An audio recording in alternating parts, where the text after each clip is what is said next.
वेदों के अनुसार जो ग्रंथ बनाया गया है उसका नाम है संस्कार विधि। संस्कार विधि में 16 के 16 संस्कार हैं। उनमें से सबसे पहला संस्कार जो गर्भाधान संस्कार है उसका विधि बहुत उत्तम है।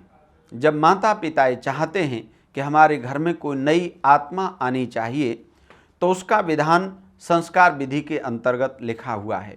संस्कार विधि में तो यहाँ तक लिखा है कि आप पुत्र चाहेंगे तो पुत्र होगा, पुत्री चाहेंगे तो पुत्री होगी। आप विद्वान, बलवान, विदुषी, बलवती चाहेंगे वैसी ही संतान आपके यहाँ पर जन्म लेगी। इसलिए संतान को जन्म देने से पूर्व ही, नई आत्मा के आह्वान से पूर्व ही माता पिता का आहार, व्यवहार, शयन, जागरण, ये सब के सब व्यवहार संस्कार विधि के माध्यम से करने से ही वास्तव में उत्तम संतान की प्राप्ति होती है। हाँ, एक बात का जरूर ध्यान रखना है, 4 रात्रियों में नई आत्मा के आह्वान का निषेध है, अर्थात मना है। पूर्णमासी, अमावस्या, चतुर्दशी और अष्टमी को, इन 4 तिथियों को कभी भी नई आत्मा का आह्वान किसी भी पति और पत्नी को अपने घर में नहीं करना चाहिए। कारण, अमावस्या और पूर्णमासी को चंद्रमा की किरणें एक विशेष शक्ति वाली होती हैं। आपने ध्यान दिया होगा, समुद्र में जो ज्वार भाटा आता है वो अमावस्या और पूर्णमासी को ही आता है। इतनी शक्तिशाली किरणें होती हैं कि समुद्र के इतने भारी जल को ला करके उठा करके समुद्र के किनारे पर पटक देती हैं। अगर पूर्णमासी को, अमावस्या को कोई नई आत्मा माँ के गर्भ में आ जाती है तो वो संतान निश्चित रूप से रक्त के रोगों वाली होगी। हम देख रहे हैं अपने समाज में कुछ बच्चे जन्म से ही रक्त के रोग, ब्लड के रोग हैं। कुछ बच्चे को खून नहीं बन रहा है, किसी बच्चे को बहुत जन्म से इतना कमज़ोर शरीर वाला है। तो ध्यान रखना, इन 4 तिथियों का निषेध हमारे शास्त्रों में है।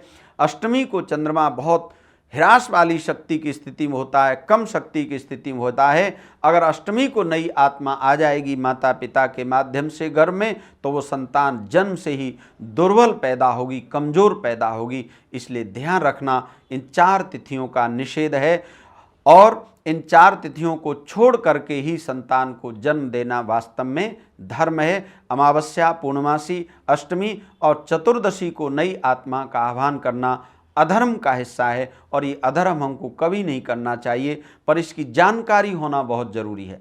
आज देश और दुनिया के नौजवानों को, नवयुवतियों को ये पता ही नहीं है कि हमें कब नई आत्मा का आह्वान अपने घर में करना चाहिए। इसलिए धर्म ज्ञान से ज़रूर जुड़े रहें। ये चैनल आपके जीवन की हर समस्या का समाधान करके आपके जीवन में सुखों की वृद्धि करने वाला होगा। गर्भाधान संस्कार की एक बहुत महत्वपूर्ण विधि होती है। जब हवन कर रहे होते हैं प्रातःकाल तो आहुति लगाते समय इदन्नमम कहते हुए सामने घृत की बूंद को छोड़ते जाते हैं।